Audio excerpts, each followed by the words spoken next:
What's up, MikuFans? This is MikuFan 3000 here. Welcome to Reaction Time. This time I got requested to react to JaidenAnimations' newest video called I Got a Cat. And that's a little surprise because I never thought JaidenAnimations would get a cat since I've been around for only a year and I only saw her with her birds. So, will this be a good idea? I don't know, but let's see this one and find out. And also, I like this one here with when she was obsessed with Miku Hatsune. That's like the best one I've seen. I also seen a few of her latest videos lately, and I didn't react to them, sorry about that. But now, let's give this one a try. For people who have been around for a while, you might be seeing the title and thinking, Jaiden, aren't you allergic to cats? And to that, I'd say, yes, kind of. I'm actually not sure anymore. And for the people who know anything bird about lady, me, you might see the title and think, Jaiden, cats are literally the #1 natural predator to birds. And to that, I also say, yes, that one's 100% proven fact. So let me back up a bit and explain how we got here, because all the cards in the world were stacked against the idea of me getting a cat. Growing up, I was irrefutably and absolutely allergic to cats. My best friend had like 3 of the things, and every time I would hang out or sleep over at her house, I would be a sneezy, watery-eyed, snotty mess. Can I have some water? Given the fact that my brother was also allergic to cats, it was set that we were a dog family. My whole life I went around not giving cats a second thought. I never had anything actually against them, but since I was forced to stay 20 feet away from them or suffer the consequences, I just couldn't get to know them. Plus, as a kid, dogs were always more appealing. They're more likely to be bigger fans of playing and running around, be more approachable with their genetically bred unconditional love, and can overall be more forgiving. Cut to like 2 catless decades for me later, and I'm meeting Jacob for the first time at his place. As we're hanging out in his living room, his cat Fraser comes over and greets me. Fraser is extremely social and vain, so he's always expecting nothing less than a never-ending stream of attention from the people. Even though he's very cute and distinguished, I deployed my typical foolproof plan of don't touch the cat. Fraser realizes he's not getting any attention out of me and sits down nearby on the couch, but a bit later, Jacob's other cat ends up making an appearance. This one's Taylor. She's normally really shy and hides, but does really like women, which I am. Taylor ended up crawling onto me and making herself really comfy in my womanly lap. Jacob, knowing I'm allergic, offered to take her away, but this was actually the first time a cat has ever done something like this to me. I've always been a bit of a cat magnet, if you want to call it that. Cat magnet? Yeah, literally, if that happened. They interpret as me not pushing their boundaries and creating a comfortable environment for them to come up to me on their own terms. But never have I felt like a cat has chosen me like this before. I told Jacob I'm happy to let her stay comfortable on me, and I'll just reap the consequences of my sowing later on. This was my first extremely positive experience with the cat, and I honestly felt really happy and special and wanted to enjoy it. A few hours later, I'm saying my goodbyes, and during the drive back home, I realized I was completely fine. No sneezing, no itchy eyes, straight up nothing. I was so confused. There was nothing at all. And curious. Thus, the start of my little cat experiment began. Every time I went over to Jacob's place, I would let the cats be as social as they wanted with me. If Taylor wanted to sit by me, I'd let her. If Fraser wanted attention, I would pet him. At one point, while we were watching a movie, Taylor literally decided to lay down on my neck, filling every one of my breaths with cat dander and hair. And you know what happened?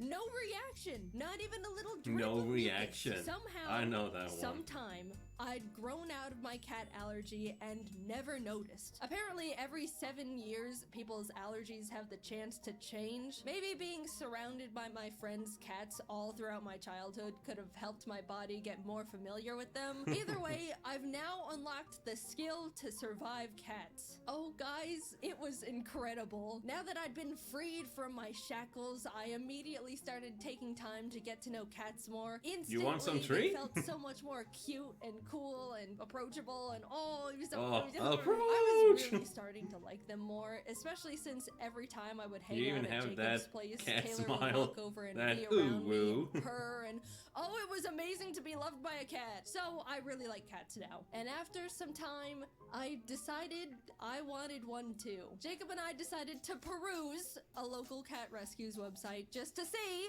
what cats were available. I don't want to get one right away. There's a lot I have going on, but it doesn't hurt to... Oh my god, that one! I want that one so bad. It's so cute. What's its name? Tostada? Tostada, my beloved. We have to send in an application. We have to. Hi, my name's Jaden. That's I love too this cat. close, Please, dude. let me adopt it. Please. What? You guys know me. I'm weak-willed and impulsive. My first mistake was liking cats to begin with. The rescue reached out. He's like, oh man. Cat screening interview to make sure we would be a good fit to be cat parents. After being approved, they told us we could pick any cat we wanted that was in their care. Of course, I asked about Tostada, but we were given the unfortunate news that she had already been adopted. Oh man. We looked at the other cats available on their website, but unfortunately none of them really stood out to me. The rescue ended up inviting us to a little Meet the Cats event they were hosting where we could see all the cats they had up for adoption in person, which was awesome because that was actually the first time I'd ever actually seen and held a kitten before. It was amazing, but as cute and tiny as they all were, there still wasn't one that called to me. I pried Jacob away from the kittens, headed home, and we started waiting. Every day I would check the rescue's cat list to see if any new ones caught my eye. I didn't even know what I was looking for, but waited for the universe to send me my perfect cat nonetheless. One morning I refreshed the page and saw one new kitten added. A tortie they found in some dumpster named Scrabble, with the biggest eyes and forehead I'd seen in my life. Something about this bizarre little creature called to me. I messaged the rescue about Scrabble and they told me she's available, putting me in touch with Scrabble's foster parents. Every day they sent me new little pictures of kitten Scrabble, and every photo I fell more and more in love with her. She seemed so silly and playful. It's a female. Those eyes. We got on a video call and they told me all about how big of a personality she has. Out of the 5 other kittens they were fostering, she was by far their favorite. The whole time we were talking, Scrabble was flipping around in their arms and looking at the camera with her giant orbs. I left that call knowing I found my cat. I needed to have little kitten Scrabble. Meeting her in person only cemented it. She was shy at first, but after flinging around her worm toy, she immediately started hopping around and being the life of the party. I talked a lot to her foster parents and they just gushed about how they wish they could keep her since they all loved her so much. Even though the rescue called her Scrabble, obviously that was more of a placeholder name. The foster parents called her Cammy, but neither of those really fit to me. However, I knew one name that I liked. Tostada. Yeah, I stole another kitten's name and pasted it on mine. So what? Big deal. Tostada's a great name. My Tostada's way more of a tostada than the other Tostada anyway. Look at her. Okay. I would little Tostada in my arms that moment if I could. But unfortunately, Jacob and I were going out of town for 3 million weeks and had to wait to take her 3 million weeks in a Miku Hatsune card? Oh, wish I had a card like that. Tostada photos in everyone's face every chance I got. The foster parents were sending Tostada updates every day. I was overflowing with yearning for this cat. She was growing and learning about the world without me. Take me home to my child. Literally the moment Take me home to my child. Straight from the airport to the foster home to pick her up. I could not wait. We arrived home with +1 Tostada. I couldn't believe it. I have a mammal now. And sorry, other mammal owners, but it's the best mammal in the whole wide universe. Jacob and I spent the entire day playing with her, letting her get used to her new surroundings. She was so cute and so tiny. Here's a video of her eating wet food with a big old tongue. As someone who's owned birds really for 7 years at that point, it felt so strange to have a pet that was significantly less fragile. And also draws significantly less blood. You mean this thing can't fly up and get hit by the ceiling fan? Insane! I've had Tostada for a while now. She's 2 years old at the time of me posting this, and let me tell you, this thing has become a creature. First of all, eyes still giant, and she never blinks. Look at this. She was sitting on my desk looking like that long enough for me to notice, get my phone out of my pocket, pull up the camera app, put the camera in her face, and take a photo. And here's like 4 more. She is also not that she's smart. so nice. I'm sure you could deduce that by how she looks. But this thing has a single brain cell, and it's just another version of herself up there with a joystick. Jacob and I are fully convinced she can only form a few thoughts a day, and only in single word nouns. Evidently, Tostada is also very scared of everything. Always has been. Loud noises, quiet noises, no noises, movement of any kind. Even Jacob, a person she's been around all her little life post dumpster. There's been times where he'll be at his desk, moves his chair just a smidge, and she's darting out of the room. One time we were trying to explain to some friends how skittish she genuinely can be, and demonstrated it by grabbing a toy literally in front of her, raising it up a bit, lightly dropping it on the floor, still in front of her, and she bolted. You know how cats are genetically built to be good at balancing? Well, Tostada can't even do that. She trips and falls and misplaces her feet all the time. On multiple occasions, she has tried to walk across Maybe my she just need a L-shaped little desk practice. and just missed and fell down. That's like the one thing that makes a cat, and nope, doesn't hit the mark there either. She's gotten better, but as a kitten, Tostada couldn't even jump. After I built her first cat tower, I watched as she attempted to jump up to the 2nd level, not quite make it, and had to slam her arms down on the thing to hoist herself up like she was mountain climbing. But always she the sweetest little thing. When I got a cat, I was expecting it to want its own space, come around when it wants, you know, general cat things. But this creature follows me from room to room with those high beams of hers. She sits on my lap while I'm at my computer, lays on my giant Pokemon she's plushes, not scared of you. just looks up at me from the floor and just stares. When I'm sleeping, she'll just crawl into bed and tuck herself up right next to me. Look at all these photos of her straight up on me. Oh man. Don't look too close, I don't have my phone. Bedtime That's is so sacred to her. adorable. She loves bedtime. If I'm working late, Tostada will come into my office around 9 or 10 p.m., aka past Tostada bedtime, and just start crying, scratching on my chair, rolling around on the floor. It's pitiful. And if I still don't move after that, she'll go into the bedroom and drag over her string toy she always plays with. It's just so sad and pathetic. I always play string with her when she brings it over though, don't worry. But lately she's picked up another routine habit, which is pats. Not all cats like the pats, but Tostada lives off them. It's when you just slap a cat's butt and it looks like you're hurting them, but they actually love it. However, Tostada's really particular about pats. First of all, I'm the only one allowed to give her pats. Jacob has tried and she runs away scared and offended every single time. Second, she has to receive pats on a specific spot on the floor of the closet. If I try to give her pats in like my office, she bolts to her floor spot, staring at me to continue them over there. Also, she begs to be pat every single night. Like clockwork, she'll sit like a gargoyle in front of the closet and cry pitifully until I come over there. Now, when I finally come over for pats, she'll flop on the floor and start horizontally rock climbing her way across the floor with her claws and tangle herself up in the Ethernet cables while I keep up the pats. You think I'm joking, but I'm very much not. This is the only way she accepts pats, and I have to give them to her every night or else she's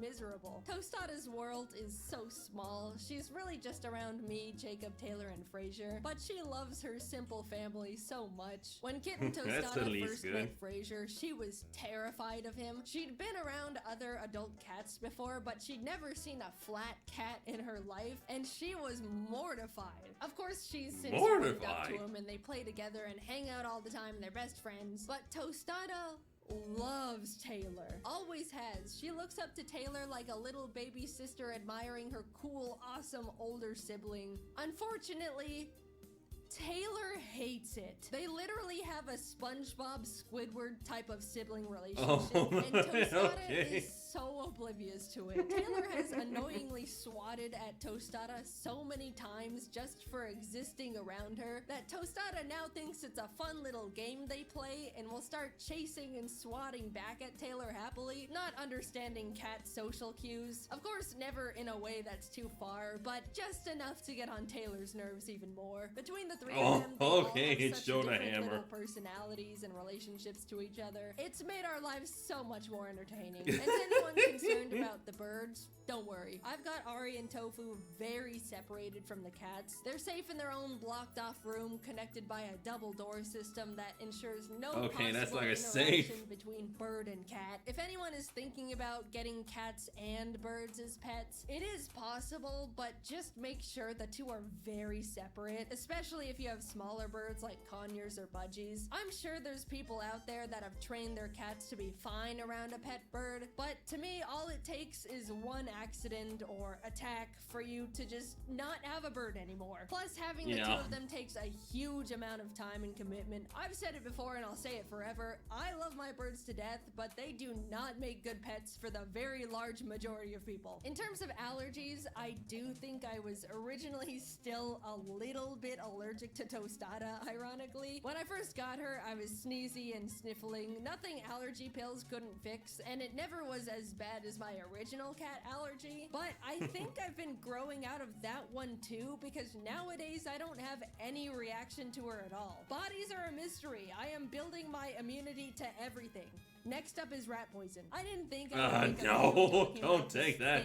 You'll die if you do that. Such a funny little personality and has become such a big part of my life. She may be the description of autism, but I love her more than the world itself, and I know I'm the center of her little life too. I don't even see her as a cat. She's just a little creature that follows me around looking weird, but I love it, and I'm so glad I grew out of my cat allergy just so I can have her. It really has been so different owning a cat, maybe because I know Tostada won't and look at those photos he has taken. Unlike some avian creatures. And even one called Tomato, Tom Tot, Toto Bag. Again, soon, so be on the lookout for that. And the last cat Totata. went so well, and I'm really glad that's the other cat. enjoyed it. I'm Tennis so excited ball. to finally be getting back into making fun merch, and it really helps me out a lot. Alright, sorry, thanks. Anyway, I'll talk to you later. Bye-bye. Well, okay. Oh, that's some cool photos. I like those. Well, thanks for the video. Alright, MikuFans, that was that episode. I have to say, this one was really good. So, JaidenAnimations actually got a cat, and those photos you're taking of Tostada, yeah, that is very, they were so cute. It reminded me so much of Jack, my own cat, when he was a kitten. I mean, we bought him from a family when he was just 8 months old, when he was ready to be departed from his real mother. But since then, he had grown to a 16-year-old cat now, and he's still doing well, even though he's missing one toe and he has lost a tooth. But he is doing fine. So that's at least something, and I hope he will stay around me for more years, because after all, he's having the greatest gift you can ever have: his company when you're feeling sick or nauseous, or if you're depressed. He will always come around to help you. But he is 16, so maybe not for years, but I hope he will stay around for a little more time, because I love Jack a lot. He's not just a cat, he's a part of family. And that's all I can say to that. But JaidenAnimations, thanks for that video. You know what you're doing. So yeah, that's it for now. Thank you guys for watching. If you want to see more, of course, make sure you hit that subscribe button today to become a MikuFan. And I'll see you next time in my next video. So, bye bye MikuFans, stay tuned for more, and as always, believe in Miku and have a good night.